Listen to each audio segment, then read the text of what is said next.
center. Heineman scores. The game is tied. A pinch hit, game-tying RBI single for Tyler Stevenson. And India whacks one to left. Hit a con. Way back. Gone! Oh my goodness. Jonathan India.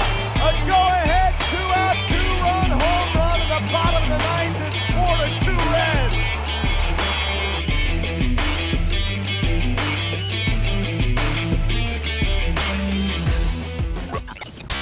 Hey, this is John Sadak, TV voice of the Cincinnati Reds, and you're up for Late Night Reds Talk. What is going on, everybody? Welcome to this week's edition of Late Night Reds Talk. We're so excited to talk about the Reds with you, the fans.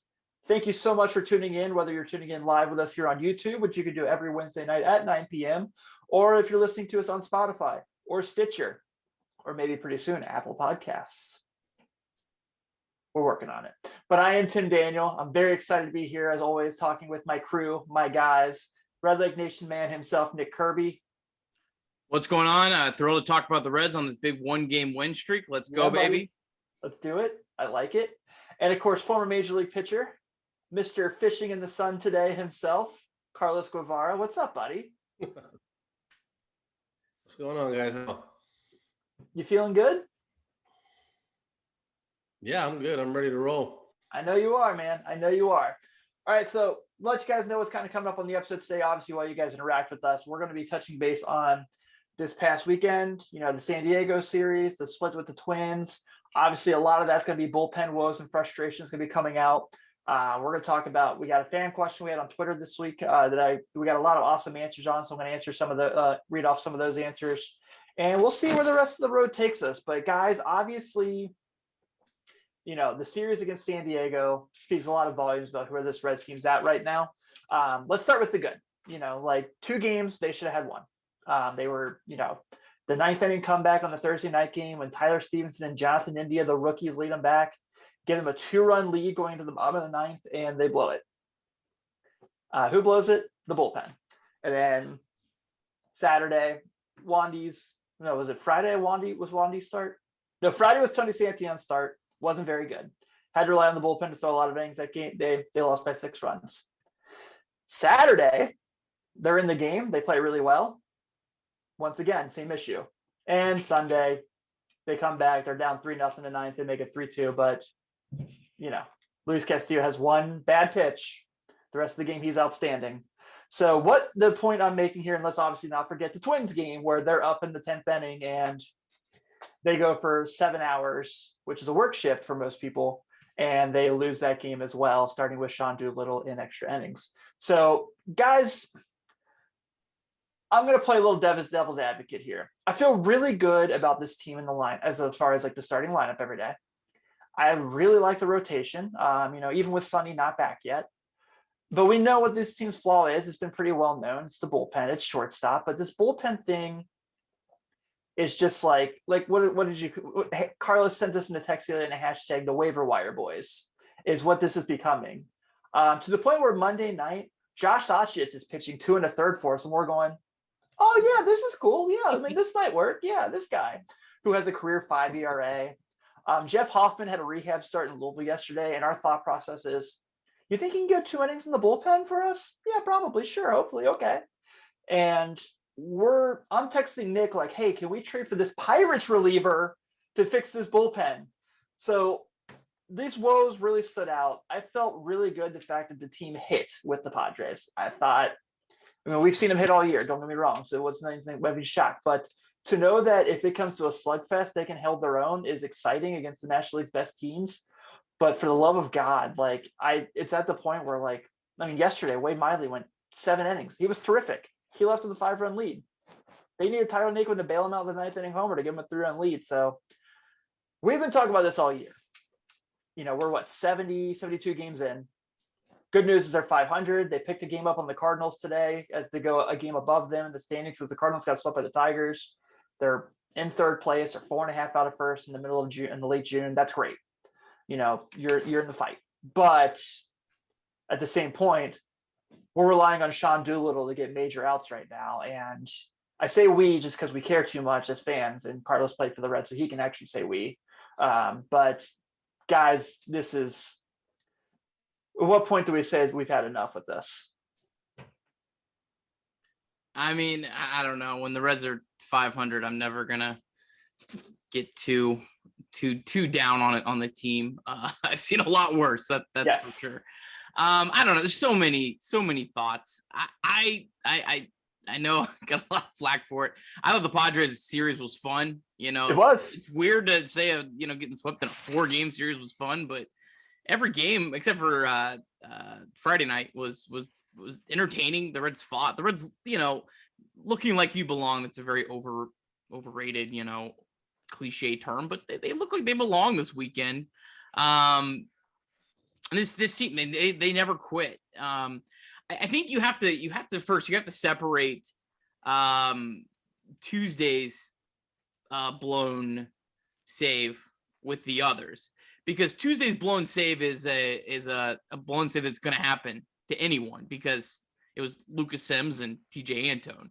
You're going to have those, even if you have 6 great relievers. They're not going to every single time come out and dominate. They're going to have bad outings, and so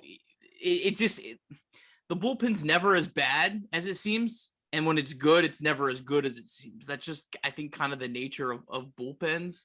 I think the Red shortstop situation is just as bad as the bullpen. I know the bullpen feels worse. I know, that's the last thing you see. That's what you remember. But think of some of the games the Reds have lost 3-2 or 5-4 or anything and everything in between. The Reds are just getting no offensive production from their shortstop, and every piece of your team adds up. And I think that's as big of a discrepancy as the bullpen, because you go trade for a reliever and he falls apart for no reason. Like he could be an Amir Garrett, for instance, this year, who no one expected him to be this bad. So it's kind of one of these things. Take the good with the bad and beat Atlanta this weekend. Yeah, with the bullpen, man, it's tough.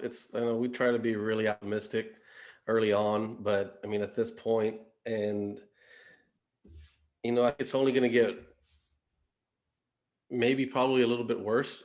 For certain guys that are, with this, sticky ban that they can't use anymore, that's definitely played a role in some of the pitchers in the bullpen, and you can tell balls are getting away, the up and in. They're really not hitting their spots anymore. That's a feel pitch to go up and in, right on right. It's kind of dangerous. It makes me really nervous whenever I see a fastball being put up into a right-handed hitter with certain relievers in there. It's a major factor. It's hard to to quantify it, or it's hard to put a finger on it and say, hey, ever since they banned the substance, spin velocity has gone down. You can point that out, but you can't really say, okay, what about location? Are we setting up low on the way and we're hitting up and in and we're getting away with it because they're hitting a pop-up. But so all of a sudden those numbers look like the, pitcher's throwing well, but he's really not. Like that's where scouts come into play, the old school scouts. Like they can see, a pitcher's not really top of his game. He might be getting some outs, but eventually that's going to catch up to him. Missing spots, stuff like that. That's what worries me the most, out of the up and downs struggles that we've had in the bullpen, is this lack of hitting spots, not only with fastballs, but with breaking pitches as well. So that's my most concerning part right now. And there's going to be a learning curve, learning the baseball all over again for some of these relievers. And then it's probably the hardest because they don't throw as many pitches as, what a starter would throw and get to feel the baseball a whole lot more. Yeah, I mean, I think almost every situation with the bullpen, it's all started with a walk. Like Ryan Hendricks when he came out of the bullpen, that thrilling game on baseball over again for some of these relievers, and then it's probably the hardest. Sorry, technical difficulties. As what a starter would throw, get to feel the baseball. Okay, sorry, I was getting an echo. our YouTube stream was not working, but it kicked on. So sorry. That's my fault. No, I fixed all it. good. All good. So if you're joining us on YouTube, chime in and we're here glad to have you. And you'll hear the first part when we post it later. I don't know, where was I? But yeah, I mean, Ryan Hendricks, he walked the first batter. You know, I think for me, that's worse than the home run you give up. You know, that's just the kind of stuff that you can't do. You know, and you know, you're gonna walk guys. It happens, but just so many of the Reds' issues with the bullpen, it all starts with a free pass. Yeah, I think that plays a part. You know, what's making Reds fans, you know, most irritated with the bullpen is knowing that, you know, ownership isn't helping. And then number two, these guys aren't being consistent, like top to bottom. There's no consistency. So with a 2-run lead in the 9th inning, we should feel pretty good about getting a win. Right now, it takes 3 or 4 to be up in the 9th for, you know, Reds Nation to be, okay, we can get 3 outs. We can win this game. If it's within 1, 2, 3, it's like, oh gosh, what are we gonna get? No matter who they run out there. Yeah, I mean, you hope Antone coming back will help solidify that. You know, Sims had been pitching really, really well up until on Tuesday. Got the Reds out of a big jam on Monday. I know there's a lot made about him not pitching that second inning, but I think he might be getting a little, you know, fatigued. I know, you know, Carlos, you talked about that with TJ when we were talking about how you use him, and you know, Lucas. I think I looked it up and kind of calculated. I think he's on pace for like almost 70 appearances, and like his career high is 40. And then, you know, last year was the COVID season, and he had even less of a workload. So, I mean, that stuff's going to all factor in too. You know, I think the thing you got to remember with the sticky stuff is that I think there was an article in Sports Illustrated. It was like 80% of pitchers are using this. So this isn't only going to affect the Reds or maybe the right pitchers that we think might or might not. It's going to affect all of these teams. I had on the Phillies and who were they playing? Phillies and Nationals today. Neither one of their bullpens get anyone out. The final was like 12-11. So, you know, a lot of these problems, they're not, you know, exclusive to the Reds as much as we want to take ownership of how painful our team is. A lot of teams in baseball are going through this unless you're the Milwaukee Brewers, but you have to watch a lineup that can't ever score. So yeah, take the good with the bad.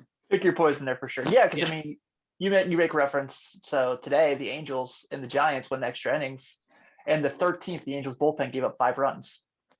So, you know, like it's every team that's competitive, basically, except for, like you said, the Brewers need bullpen help. The Yankees need bullpen help, and they have Chad Green and Aroldis Chapman. You know what I mean? Like, so it's not like this is just a Reds thing by any means, but it is also kind of like, you know, I think the thing, you know, like Carlos said, the front office isn't helping, but also this revolving door. And I get it. It's a 162 game season. Guys go in and out, but we're like seeing new guys pitch for this team like every few weeks right now. And I understand you're just trying to find, like, you know, something that works, something that fits, and you're looking for answers. But I think that's a lot of the reason that people are so frustrated. So like Carlos said, there's not a lot of consistency here.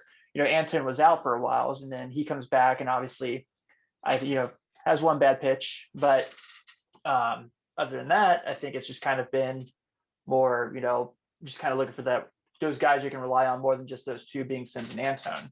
So I don't know. Obviously there's a lot of guys that, you know, teams are going to be looking for bullpen help. I know teams like the Pirates who have guys going to get calls. I don't know if they'll make those moves. I doubt it, since they're trying to put something together for their future. But other than that, man, it's a slippery slope right now for the bullpen. I'm waiting for RJ Alanis to get his call up again and get a shot, since he's in Louisville right now.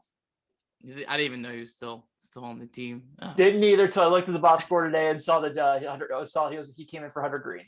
Yeah, I don't know. I mean, I don't follow other teams in their minor leagues very closely. I don't know how many other teams have a Lorenzen, have a Hunter Green, have a Nick Lodolo, you know, close. I don't know. I mean, does every team have that? Maybe it might. I don't, you know. It's one of these things. I mean, the Reds gotta get someone. I mean, just please go get one bullpen arm, one average, just to, like, you know, throw Reds fans a bone. Please. Yeah, because I remember, I mean, we're not asking for like the Jonathan Broxton, Sean Marshall, Roldis Chapman bullpen by any means. Those days. God, but like something, something. Yeah, we complained about Logan Ondrusik being like our sixth best reliever, and I mean, how spoiled we were. I know. Yeah, for sure. You mentioned shortstop, and you kind of discussed the issues there, and I think that's another thing we've just discussed, forever this year. So we saw, I did the Did You Hear podcast last week, and they asked me about potential shortstops, and we talked about Andrelton Simmons, who we just saw for 2 games and had some really nice plays there, and fairly okay hitter. I don't know if I necessarily say average. Nick might know better than I do there, but he's slightly below. Yeah. But this whole Marcus Semien thing is really coming up again the last few days, because he had that incredible May month, and I've noticed it's been talked about a lot. So shortstop, I think, is very interesting. Obviously, unfortunately, Wander Franco is not being caught up to the Reds, as great as that would be for the next, I don't know, maybe the Rays will trade to the Reds. They trade everybody. So not holding my breath by any means, in 5 years. But I hate to see that package. Yeah. But I just don't, it's another thing too, where like you just got to look around. And I know Trevor Story comes up all the time. We've talked about Trevor Story since March. And we've said, like, look, I would not hold my breath for it by any means. But I think Simmons makes a ton of sense, because I don't think the Blue Jays are going to move Semien. And I don't really know what else is out there. Like, do we want to try to see if Oakland's going to give up Elvis Andrus because he's had a disappointing year? Not really interested in that.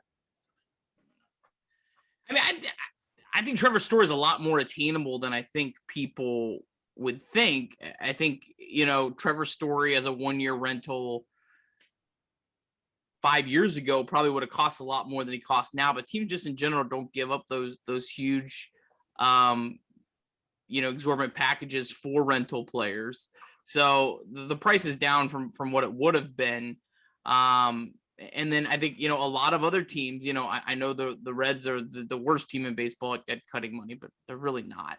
A lot of other teams have too. So a lot of other teams aren't going to be wanting to take on, salary, so I don't know. I mean, I think he's more attainable than you might think. Does that mean I think he's going to go to the Reds? No, the chances are very, very slim. But there's plenty of shortstop options if you would just, go out and be willing to take on a little bit of money. I mean, Andrelton Simmons, Kyle Farmer, I think he's probably a slightly above average defender. But he is legitimately probably the worst or second worst, offensive shortstop. Andrelton Simmons is probably the best or the second best defensive shortstop, and he's probably a slightly below average hitter. I mean, that's quite a big gap when you put those two together. And I think that really would be, that's like adding a bullpen piece. It doesn't feel like it because you're still going to have these games, that are blown, but you might win some of these 3-2 games that you're losing. Just if you have that and Simmons would help out the pitching because of his defense, and he's going to, you saw late in the game Monday night, he made just a absolutely ridiculous play. I mean, that stuff helps your pitching staff. So, I think he's just a guy that seems so easy for the Reds to go get if they would just be willing. Carlos, what say you, my man? I don't know much about the shortstop market. Sure. I mean, whenever I saw Andrew, his swing the other night, that fastball that was like 2 feet above his head, and he went and swung at it like a fly with a fly swatter. I was like, oh no, this is the guy that Nick wants. No. Not necessarily that I want. I think it's more of a need than a want. Yes. Let's clarify that. Sure. Yeah, I it's- get it. I'm not- Yeah, I'm not laying awake at don't night really know the dreaming about market. Andrelton Simmons. Let's be clear. It's like replacing the filter in your furnace. That's what Andrelton Simmons is. For Yes. It's very needed though. It's very important. Yeah, you don't want to do it every month, but That's funny. yeah, I know, man. Yeah, like I joked when we had Chad Dotson. I'm like, we're talking about this, but it's gonna be like, what if we could, like, they're gonna get like Kevin Newman, and we're gonna be like, oh god damn it, really? You know, like that guy. It just Yeah. can't be Gino again. It just can't. It just No, can't. no. Yeah. I mean, Going Stock to has solved be. their problems there, I guess, for now. Yeah. I saw your. Yeah. I mean, when is he even eligible to come on? He went on the 60? He went on the 60. I think it's into July. But yeah, I mean, he's a ways away. I mean, the interesting thing is they're not going to see a lot of him before the trade deadline. So how does that factor into everything? That's the part that gave me the most is with, with what management said about, we'll wait and see once the guys come back. But like, look at all those games they're throwing away right now that are winnable. Like, go get a shortstop, go get two, slightly better bullpen arms. Like, get that now, because these games now matter just as much as the ones in September. Like, these games are important, especially the ones that are winnable and they're hitting so well. Like, get them in now. Don't wait to see, because those are games that are lost. Yeah, I mean, I think the thing you do, the caveat to that is you don't see a lot of trades this time of the year, and I think that's not just because of teams don't want to do it. It's because the teams that are holding on to a player like let's say like the Twins we just saw, Taylor Rogers, or that's his brother, whichever Rogers it was. Like he's a hot commodity that a lot of teams are going to want. Reds call them right now. They're going to have to completely blow away the Twins for the Twins to say, yeah, let's just trade them right now. They want the market competition of the deadline. There's probably a lot of other teams in baseball that are right now saying, are we buyers? Are we not? They were like, well, let's wait and see. So, the Reds, let's not sugarcoat. The Reds missed their boat in the offseason. That's when they could have done it. Really, from once the season starts until mid-July, it's really, really hard to pull off a deal without overpaying. We certainly don't want the Reds to be overpaying for guys right now. On a 36-36 team. So it just kind of. I mean, they are kind of stuck.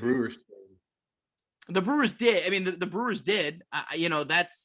But there's not a lot of them, and I guess the Rays felt like that was a trade, and that was a trade between two contenders also. So that I think is a little bit different than when you're talking about a trade, where one team's like the Twins are not a contender. I think it's a little bit different, in that sense. I'm not saying it can't be done, and I would hope that Nick Krall is beating down every door right now, trying. But I think it's easier said than done to pull off a trade right now, just because teams are, they're going to want that competition on the market. What did the Brewers give up a lot, or I don't? I have no idea. They like the trade generator, which people love or hate, said that the Tampa Bay Rays got absolutely fleeced on that trade. I have a hard time believing that. Yeah, the Rays ever got fleeced on anything. So I don't know.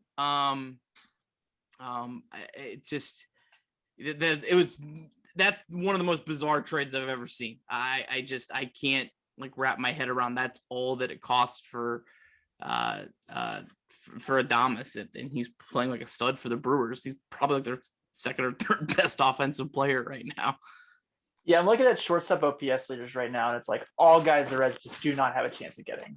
It's like obviously Tatis, that's never happening. Xander Bogaerts, that's not happening. Bo, it's just not, so like Nick said, they're looking more, it's got to look more like a little filler guy who might hit for a couple weeks and get hot and be good enough to get you guys in the postseason run. So I hate to break it to you guys, but the Blue Jays are not trading Bo Bichette to the Reds. I wish they were, but I don't think that's happening.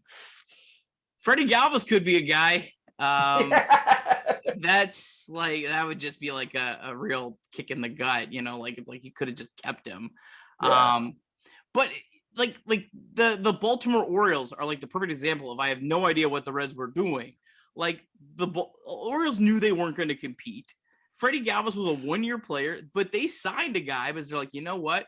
We can't let our young pitchers not have a competent shortstop to field the ball, and so they were willing to pay for Freddie Galvis. Just I don't get it. I don't understand it. I'll never understand it because Freddie Galvis cost $3 million. It wasn't Right. It wasn't, like I can say, like I think they should have signed Marcus Semien. I screamed for it all winter, but okay, 20 million, I get it. Like if you say you don't have that money, whatever.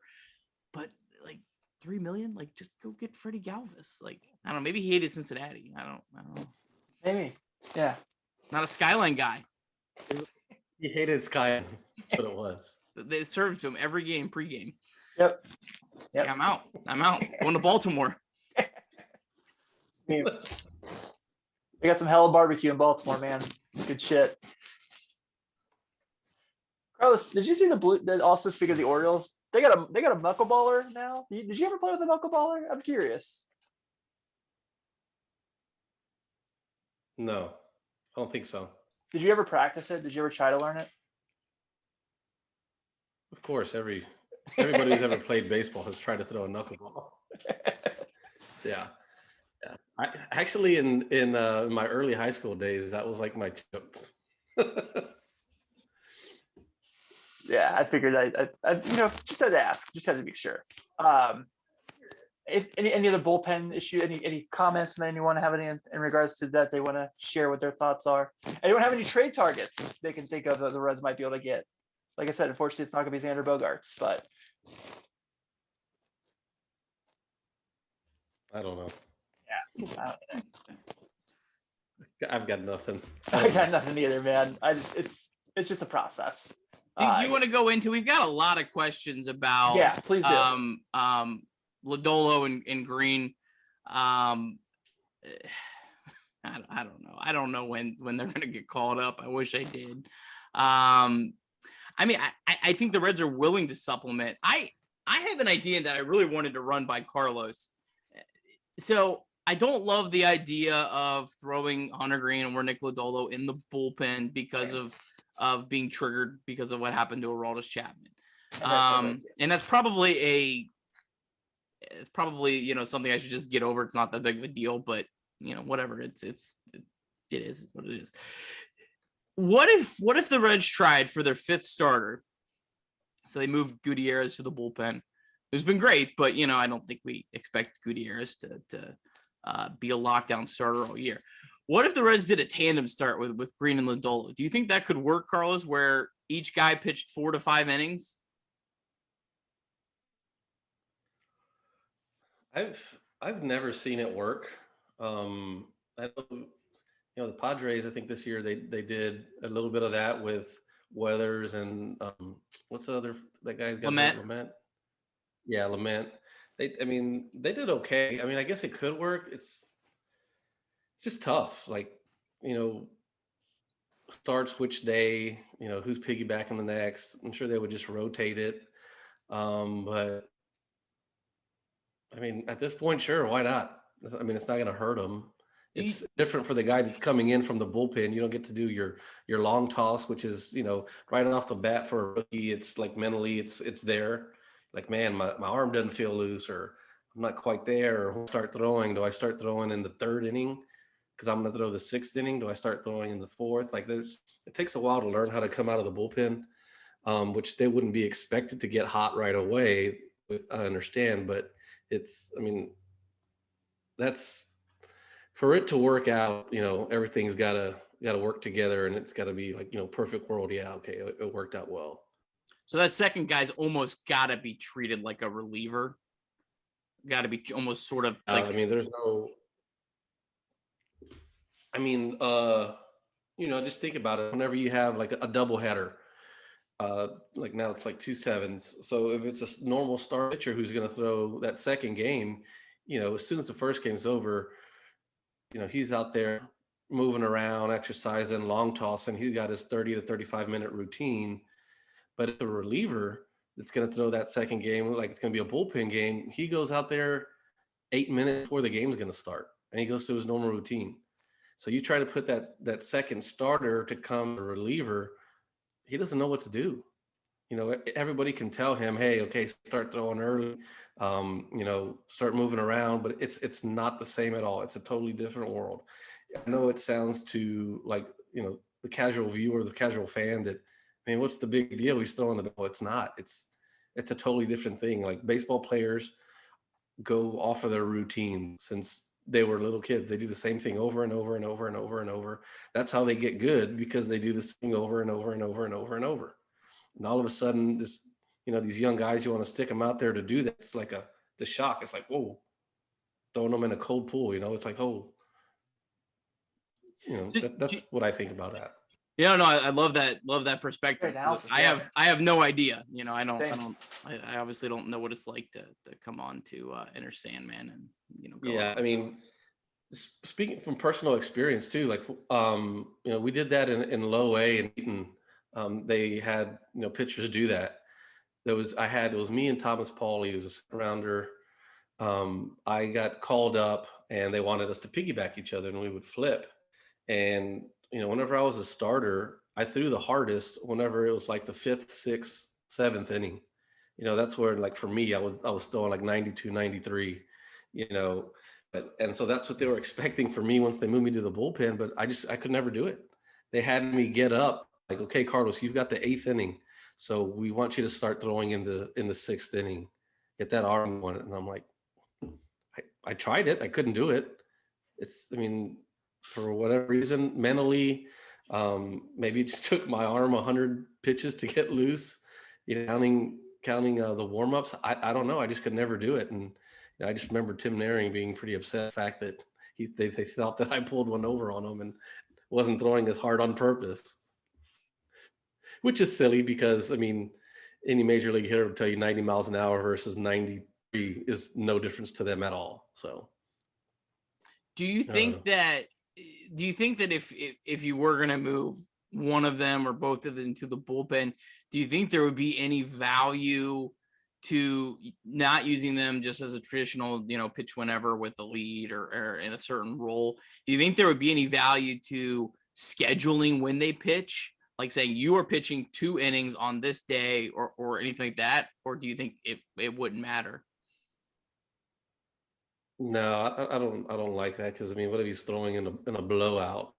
It's just what's the point of having him up there? He's going to be just pitching in a blowout, or no, I don't think that would work. Okay, that's fair. Yeah. Yeah. I think the other thing too, like you mentioned, is like in that circumstance, like you're getting up in the 6th inning to throw in the 8th. What if the pitcher is like a 4-pitch inning? Like, doesn't that kind of throw things off a little more? Yeah, it definitely does. And then that's the advantage of being a reliever, because you're like, okay, first I got out, swung the first pitch. Okay, let me pick it up a little bit. Ball 1, 2 outs. Holy shit, and start going like right away. But you already have that in you. Your body knows what it needs to do. Okay, I got to start picking up. Bam, bam, bam, bam. A reliever usually only needs about 12 pitches and he's ready to go. Starters throw 12 fastballs to the outside corner and then they move to the next pitch. They throw like 50, 60 pitches in the bullpen. Yeah. One other question that kind of I feel like is good to throw in here with this is about Jeff Hoffman. Pitched yesterday in Louisville. I think he pitched 2 solid innings. Can he help out the bullpen? I don't think you're going to stick Jeff Hoffman in the 7th inning and he's going to be your savior, but I doubt anyone actually thinks that. His walk rate is, I don't see how that translates well to the bullpen, but the I think the comment was from, I gotta make sure I get this from Meathead Reds. So Meathead Reds, thanks for listening and your question. Name? But the comment actually had a great statement in or whatever. Said, could Jeff Hoffman, give value, being able to pitch two or 3 innings at a time? So yeah, I think that's where his value would be, is let Jeff Hoffman eat up the blowouts, or even if when the Reds do get a 7-run lead, I think Jeff Hoffman's a decent pitcher to pitch with a 7-run lead, and I think he can give you maybe those multiple innings, kind of fill that Sal Romano role. He's probably better than Sal Romano. I don't know. He at least hope so. He at least can strike guys out. So yeah, I think he has value in that sense, but I think anyone expecting him to be good is probably a stretch, but you never know. When Robert Stevenson went to the bullpen, I thought that was going to be a disaster, but for some reason he threw strikes in the bullpen. Do you have any idea why that is, Carlos? Why someone coming into higher pressure situations where you it's even more painful to walk a guy, why some guys have better command in those situations? I just think in the bullpen, it's less, it feels, unless you're like, a seventh, eighth, ninth inning guy, the old school or the way it was set up that way. There's really not a whole lot of pressure. As a starter, you've got a game plan. You've thought about this for 4 straight days. You got a plan, like in the outside corner is going to set up, the ball, the split finger you have to do that kind of stuff. In the bullpen, it's like we don't really even set up on the corners. You set up on thirds of the plate. Like, just throw it here. Throwing it hard enough, throw it here. Your stuff is nasty enough, just throw it here. We don't need to pinpoint it, with your control as like a starter does. A bullpen, you'll get two good pitches.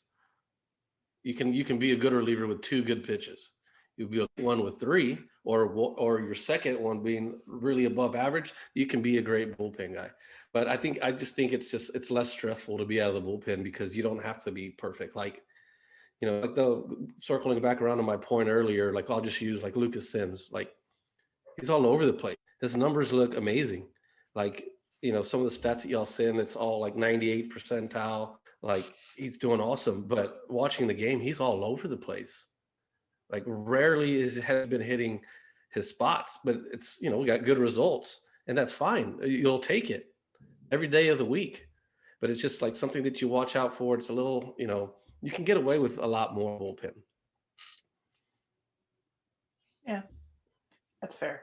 For those who are complaining about the bullpen, do not look at Raisel Iglesias' numbers today. You'll be more upset. I'm just letting you know now. You can look at Archie Bradley's, though, if you want to feel better. Yes. He had a really bad day today. So do that. But Raisel's were pretty fantastic. Maybe he'll be available. Would that be something? Wouldn't that be? I think, honestly, if the Reds trade deadline moves were Raisel Iglesias and Freddie Galvis, I think that would just be the most, you know what? I would just say, hey, you know what? I tip my cat. You admitted you screwed up.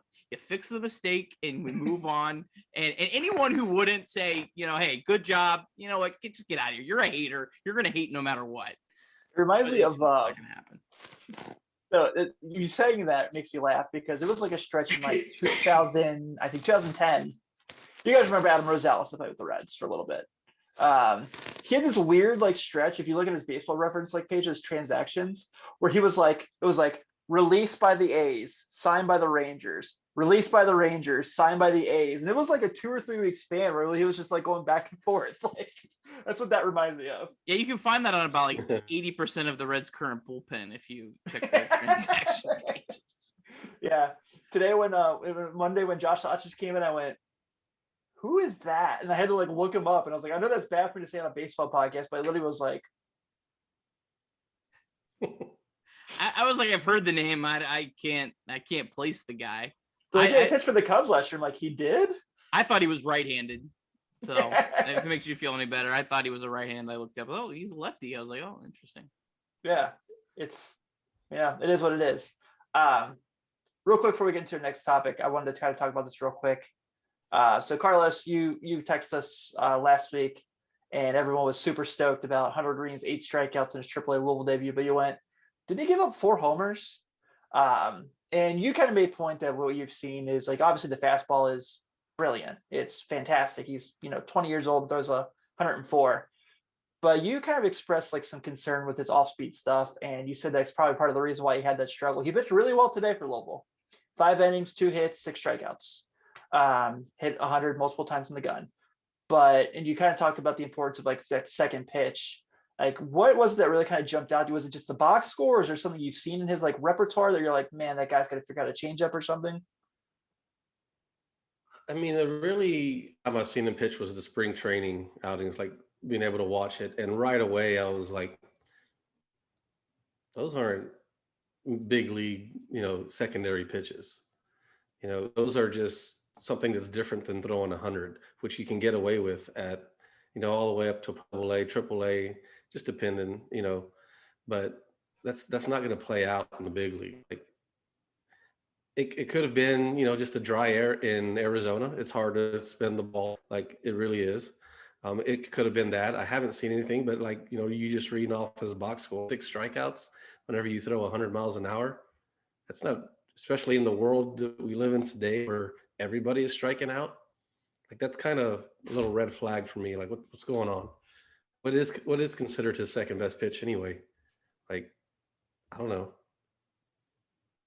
I think it was a slider. It's hard to be down on the guy. There's so much there's so much, invested in him in the future. And he's like, he's going to have a lot of weight on his shoulder. It gets up to the big leagues. People are going to expect big things from him. And it's just, I want to see it. I mean, I'm excited to see it. I hope he develops those pitches well. That maybe he might be, a couple starts and then straight to the bullpen, or he doesn't have to worry about those other pitches right now. Just, concentrate fastball, change up and slap or whatever out of the bullpen. But I don't know. It just makes me think like there's just not enough strikeouts for me. He what would you say, 2 hits? 2 hits and 6 strikeouts, but no earned runs. 2 hits, 3 walks. Do you have walks? I didn't see the walks. I think it was 3 walks. Okay. Yeah, it's right around a 1, which is okay. Not great, but it's okay. So I don't know. We'll see. Yeah, I'd love to see a game. Like, is there a way to watch those games, or do you have to subscribe to minor league baseball? I'm not sure. I think you do. So you got to pay, I think it's like $40, and then like you get like every single minor league game. Like I don't think they have blackouts on that, if I remember correctly. No, they don't. I've never, not the best camera, but it shot like at a camcorder in center field, like so on the batter's eye. You're not going to be able to see the quality of the pitches. If they covered it a little bit better, maybe I would. I don't know. It would be. I wish I had time on my hands to watch every minor league game. Like man, like there's I would kill it. You're going to go from 4.5 hours of sleep to 2. I don't think you need that in your life, Nick. In fairness on Hunter Green, his strikeout rate is striking out 13. He was striking out 13 per 9, 13K per 9, which is like about as almost like it would be like probably in the top, 20 in baseball. So yeah, I think he is. I think that was just maybe, a weird number today. I was actually listening to another podcast, Part of the Punctuation, want to give them a shout out. They were talking about Hunter Green. They had a guy, hopefully I say his name right, Aram Layton, national prospect guru guy. And he was talking about Green and actually said the exact same things that you were saying. Said, man, all the talent in the world, but the 2 pitches are a concern. And the most interesting thing that he said is, so he said that, Lodolo and Green were pitching back to back when they were both in Chattanooga. And he said he talked to several players of a team that had just played them. And they all of them consensually said that they thought Lodolo was tougher than Green. So I found that interesting. And then I was like, why did the Reds move Green to AAA and not Lodolo? Because remember, I don't think it would be a big deal in a normal year, but remember, you can't go straight from AA to the majors. So I don't know. It's a little interesting. I mean, it makes sense that Lodolo would be kind of more major league ready, just because he pitched in college. But yeah, I did, I did, find that interesting. I mean, the other thing with Green is, a guy that throws that hard is going to get, probably going to get hurt at some point. Do you want to waste these innings in the minor leagues? It's a hard balance. I mean, I don't know if I would want to be making the decision on when to call up Hunter Green. I don't think there's a for sure right and wrong answer. I think it's a tough call. You could screw it up either way. Conspiracy theory alert. Maybe the ownership is just bringing him up to save face with the fans this year. We're not going to get anybody else, but we're gonna call up Hunter Green. Yeah, that's worked so well before in the past. The Billy Hamilton effect. Yeah. Ryan Wagner. Ugh. Anyone remember that name? Don't. Yeah. Yeah. He So was in my class. was he? Mm-hmm. I didn't know man. that. I really hope they didn't 03. move him up to AAA only just because, hey, that'll make us look good. Oh, Carlos, no, don't put that in my head. Well, I'm saying he'll get the call up to the big leagues. Like he'll Yeah, get but the I mean call up that's to that's big the league. that's the precursor for That's it. the route now. Yeah. I mean, ugh, Yeah. ugh. Here's the other irritating thing, and I know it doesn't matter at this point because how he was drafted. But what was his position in the field when he was in high school and he was a two-way player? Shortstop. Shortstop. I mean, In there, baby. I mean, he can Oh, play the Tani other 4 2.0? days. He can play Yeah. the other 4 days. Right? Naturally go Tani. Let's go. You talking about Lorenzo being Otani? No, sir. No, sir. Hunter Otani. Hunter Otani. Let's get it. Start that hashtag, folks. We seem to be having that as a trend. But I guess kind of on the same topic. Go ahead. I'm sorry. Probably out hit Farmer. Yeah. Not sure if the glove's there yet, but Yeah, I want to touch on this real quick because I asked this to our audience on Twitter this week. I thought it was a fun thing. So I'm sure if you follow baseball, you're well aware that number one prospect in baseball, Tampa Bay Rays shortstop Wander Franco, made his major league debut yesterday and hit a homer at Tropicana Field, which I guess was it's awesome. It's a major league homer. So we had a lot of people. I asked the question of what Reds prospects is what are you the most excited about when they made their call up, and we got a lot of them. So I'll try to read just a few of them, and maybe we can talk about that. But we had Charlie Daniels at the trade deck. He said, Homer Bailey, hype draft pick, and the pitching had been so bad for the previous decade. It was always, well, they can hit. Now if they'll find some pitching. I used to joke that Homer should have been nicknamed Neo. I like that one. I think an obvious one a lot of people brought up was Jay Bruce. I think Nick talked about that in the past and how his come up and being minor league player of the year and just how he raked and stuff like that. And you're like, oh, you're going to have him in an outfield with Griffey and Dunn. So we heard that from quite a bit of people. And then the Iowa punt returner, I've actually never heard this one. And I'm shocked because obviously who he was. We always heard about the Bruce hype, but he said Joey Votto. He's Votto came up in 07 with Bruce, and we knew that was a solid foundation. Obviously Joey finished second rookie of the year that year, Jay fifth to Giovanni Soto. That's going to be a trivia question one day. Who got rookie of the year over Joey Votto? That is going to for sure be a trivia question one day that everyone's going to be like. only because the Cubs made the playoffs. Every single statistic, Votto edged out. Stupid. Yes. Money Soto. So Iowa punt returner had Votto. And then, our guys from Part of the Punctuation talked about Homer again. And the last one that kind of stood out to me was Hunter Bivens said Tony Cingrani. And I was not expecting that whatsoever. I do remember Cingrani coming up and his first game, I think he threw 5 or 6 innings and had a base hit at Wrigley Field. And I was like, oh, this is fun. This is nice. One that kind of shocked me I didn't see a whole lot of, and was probably mine as far as just that hype and excitement, was Nick Senzel. When he got his call up, you heard about that week because you remember he was out for a little while. He was injured, got at the end of spring training. And he comes back to AAA Louisville. He just rakes it for 2 weeks. And they're he'll be up this Friday for the Giants. And I immediately got on my phone and bought tickets because I had to see it. He had an infield single his first game. But I'm kind of shocked I didn't see more of Nick Senzel on that list. Recency, bias, and how things have turned out so far. The Mike Leake going straight was pretty cool. I was pretty excited was cool. for that. Yeah. When they announced he was going straight to the show, I was like, what? That was cool. A crazy move that paid off. I mean, that he wasn't great for that team, but if you kind of look at their AAA depth that year, he certainly helped them, and they really struggled all out of the gates that year too. I think a lot of people forget. I mean, they were below 500 I think into May. Yeah. And if they had another starter that would have been on that team, Josh Falk or someone like that, I mean, it was getting blown up. I mean, who knows? It could have derailed that year. It was weird. You know who pitched for Louisville that year? I totally forgot about it until I was looking stuff up the other day because I was thinking about that. Brett Tomko pitched for the Louisville Bats that year In 2010? Yeah. It was 10 or 12. It was Such a one of the weird it was guy. one of the playoff years, but I was like, Brett of all Brown. people. Wow.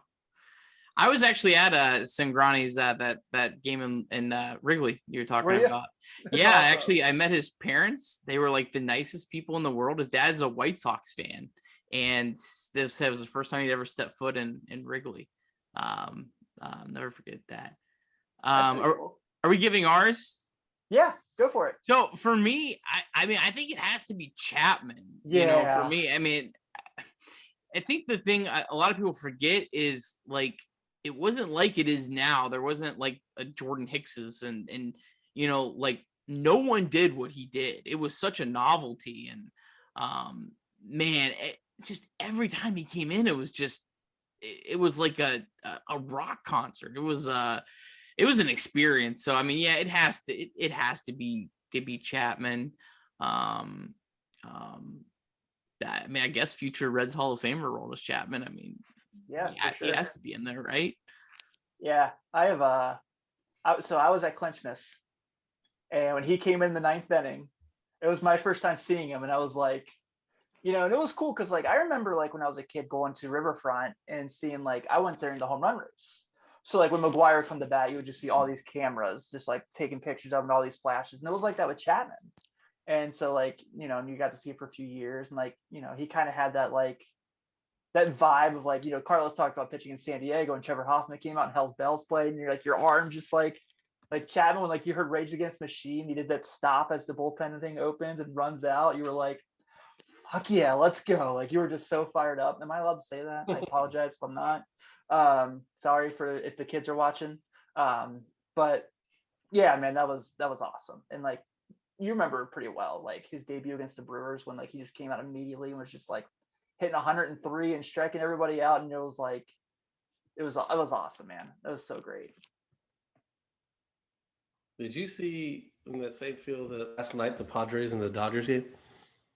No. That reliever that came in made his major league debut. They're up 3-1. I think it was either the eighth or the ninth. It was the eighth inning. He came in 3-1. I think it was like bases loaded, and he just came in throwing 99-mile-an-hour sinkers. Just nasty. Like he didn't even have time to be nervous. It was just like it was a playoff game, and here you go, buddy.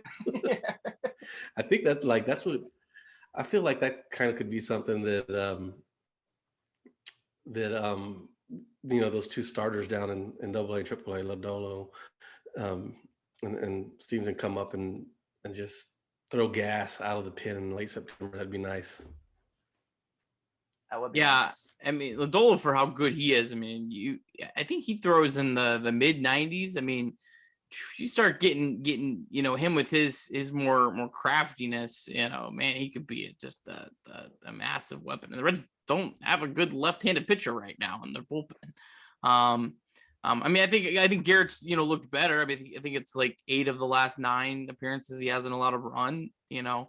But I mean, they've been like 1 or 2 batters. Bell's been strategically using him, and I think very, very, you know, smartly to kind of sneak past. But yeah, I mean, he'd be your top left-handed reliever if you put him in the bullpen right now. And the division has a lot of left-handed batters too. You know, the Brewers, you have Yelich, Navarez, I think Vogelback, one of the DL, Yeah. Bradley. I mean, that's like 4 left-handed batters in their lineup. The Cubs have Rizzo and Jock Peterson. The Cardinals don't have a lot, but yeah, I mean, the 2 of your top 2 teams in first place have a lot of left-handed batters, so definitely could have some value in those games. Yeah, I definitely could see that. I think it's exciting to be having the conversation alone, just because, you know, we're so used to that stretch there for like the, you know, after the Robert Stevenson draft, like Nick Travieso didn't make the majors. Nicky Howard is now back in the Reds organization, but, you know, we're hoping the best there. Up until like Tyler Stevenson, like it was pretty dull there for a while. Yeah, I mean, the Stevenson and India sure look like good draft picks. I think both were. Indy was 5, and Stevenson was like 12 or something like that. I mean, those aren't like your, you know, for sure for sure things at those picks. And I mean, they just every night they do something impressive. And I think Tyler Stevenson has got to be playing more. I don't care who has to suffer. That guy has got to be playing 5-6 times a week. He's got to be in the lineup. I mean, that is your future. I mean, you don't have catchers that hit like he does with that kind of plate discipline. And I don't think he's a bad defensive catcher either. I think he's fine, and he's a rookie. I think a rookie that came from, didn't go to college, straight out of high school. He's a young kid, and man, battled injury and just so much talent. Man, I that's the guy. I said to someone the other day. I said, so if I was getting a red jersey, it'd be Tyler Stevenson. I'm getting a Tyler Stevenson jersey. That's the guy. I'm on the India route right now. I think I'm getting there. I think Stevenson's knock on wood. I think Stevenson is when I'm doing a jersey, it's not just who's like my favorite player. Yeah. Who's gonna be here and be productive for the longest time.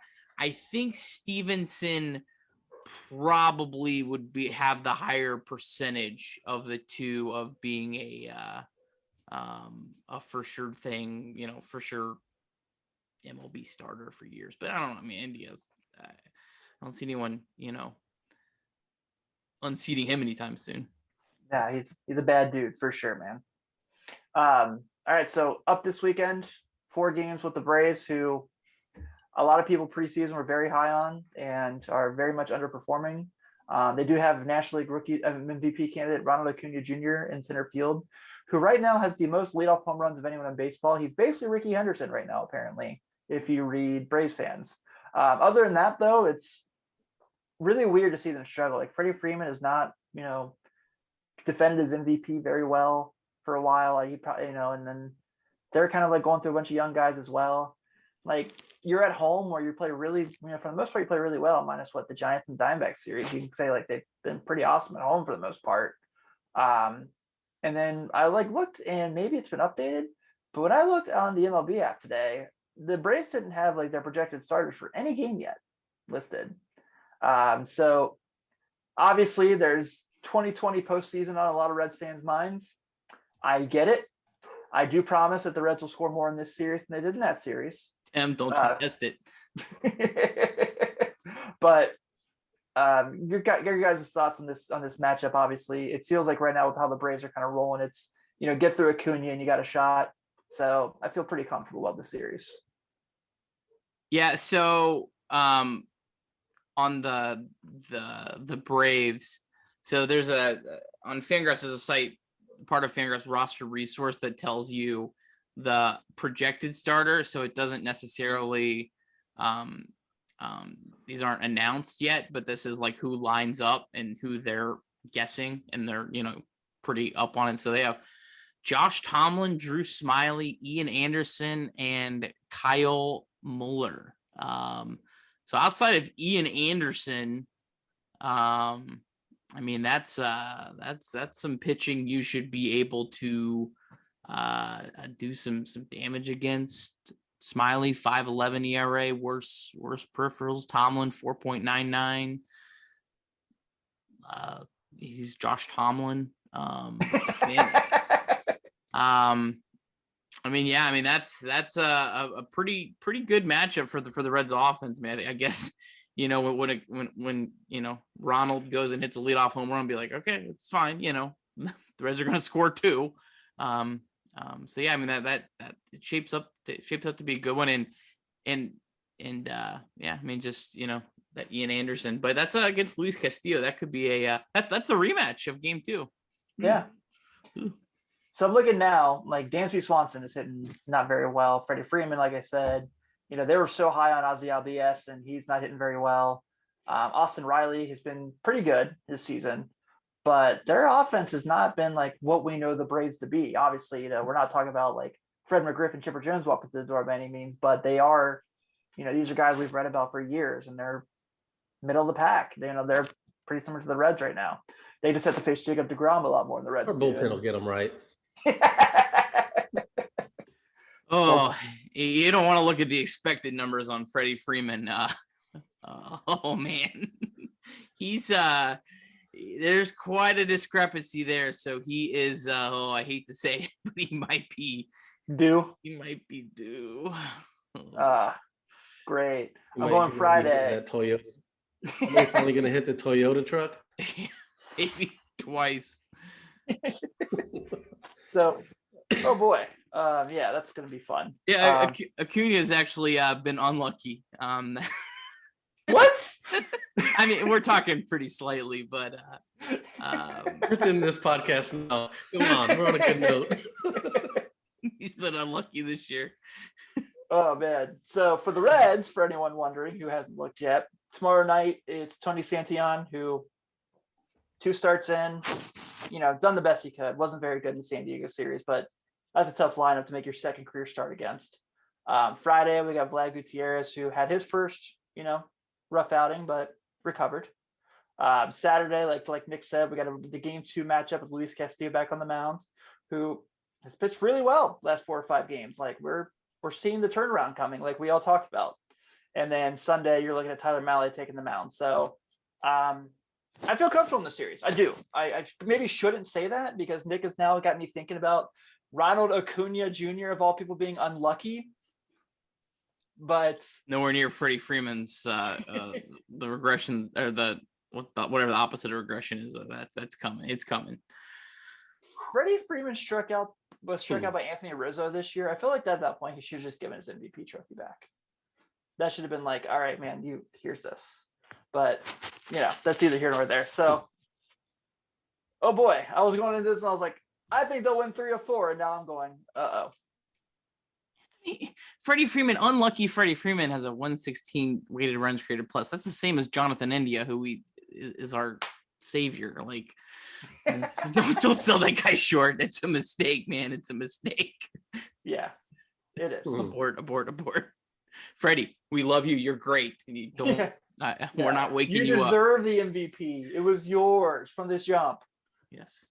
Yeah, but I don't know. I always kind of dug Braves fans. I always thought they were pretty cool. Like when they would come to Cincinnati, they were fun. I just hated when they tried to do the chop here. It was kind of weird. Were you not alive in 1995? I was, but I was 6. If you would have been a couple years older, you would not have liked the Braves. It took me a long time to not like the Braves were my Cardinals for most of my childhood, man. That team crushed my dreams. I mean, yeah. And then the Indians dreams too. Yeah. But that's neither here nor there, I guess. So before we get out of here, anything you guys want to touch on? Any cool stuff in the chat we should highlight or check the chat one more time. Thanks, Dylan, for the love. Appreciate you watching. Got some nice stuff. What about going? Oh, here's a good one. What about going to a 6-man rotation when Gray comes back? I mean, I think I'd just rather throw someone else in the bullpen than that. I don't want to take any starts away from Tyler Mahle, Wade Miley, Luis Castillo. I mean, I don't know. I mean, the Brewers are doing it because I guess that's their plan to save their pitchers this year. So I mean, if the only way I support is if they think it's going to help save the pitchers throughout the year, I don't think it's going to help you win more games. Now, I think it would probably do the opposite. But yeah, I mean, and that's I would only do. Sorry, go ahead, Carlos. No, I said I would only do that if it was Hunter Green coming. With it was like Hunter Green, Gray, Miley, Castillo. Who am I missing? Maybe even Gutierrez. Like, okay, I can live with that as Gutierrez being the 6th guy. If you want to, that would be only just to preserve probably Gray and Green. Yeah, I wouldn't be upset with that. Yeah, I'm down for that. But yeah, other than that, I'm with you. Yeah. Put Gutierrez in the bullpen at that point. That's where I'm at. Yeah, I mean, Gutierrez is going to stay would still be able to stay in the rotation when Gray comes back. I mean, right? That's true. Yeah, I mean, Gutierrez could stay in the rotation the rest of the year unless you put Hunter Green, Nick Lodolo, or Lorenzen in the rotation. I mean, or Santion discovers it and, pitches lights out. I mean, there has to be someone to move him out. There's not. I know it feels like there is 2 open spots in the rotation with Santion and Gutierrez, but so yeah, Vlad, that's true. Vlad's definitely earned it. Yeah. I mean, he's definitely the number 5 until he proves otherwise at this point. Yeah. Hopefully not Friday when I'm in attendance. I would really appreciate that. Yeah. I mean, the thing is, you have to remember is there's gonna be so many injuries in the second half that it could be good for the Reds, it could be bad for the Reds. I was watching a little bit of the Brewers game today, and they showed like how many dudes they have on the IL right now, and I'm like, they're in first place and they have that many guys on the IL. So I don't know. I mean, it's gonna be a weird second half, I think. And I don't know how it'll go for the Reds or not, but I wouldn't be shocked if there's a team that we think right now is a for sure lock in the playoffs that just gets decimated with injuries just because of the way that the season after the short season, and then they fall apart. So I mean, could benefit the Reds. It could make the Reds lose 90 games. I don't know. Yeah, it's the end of June. The Mets' bad luck's got to kick it at some point. It's the Mets. Yeah, they are the Mets. Yeah, like I know Jacob deGrom's incredible. His ERA plus stat is the craziest thing I've seen in my life. But it's the Mets. Something's got to happen. Unfortunately, if the Mets collapse, it doesn't help the Reds because no, it doesn't at all. The Mets are in first place, so someone's just going to take their spot, and it's not. Yeah, not going to help the Reds. Not whatsoever. But all right, guys, I think we kind of ran the course here for this one. Thank you all for tuning in. Next week, Carlos gets to see his 2 children play against each other again, as the Reds will have a 2-game set with the Padres after the Braves. I'm gonna try to make one of those games, see Tatis in person. Depends on how the NBA Finals looking. But thank you all for tuning in. Greatly appreciate it. Like we said, we're here every Wednesday on YouTube. Come hang out with us. I figured out what the issue was with technical difficulties, so we'll be clear from now on. And then also we are on Spotify, we're on Stitcher, we're working on expanding in the podcast world. So once we are on additional channels for you all, we will be sure to let you know, just in case you missed the live episode. Thank you, Nick. Thank you, Carlos. Everyone, thanks again for tuning in. Have a great night and go Reds.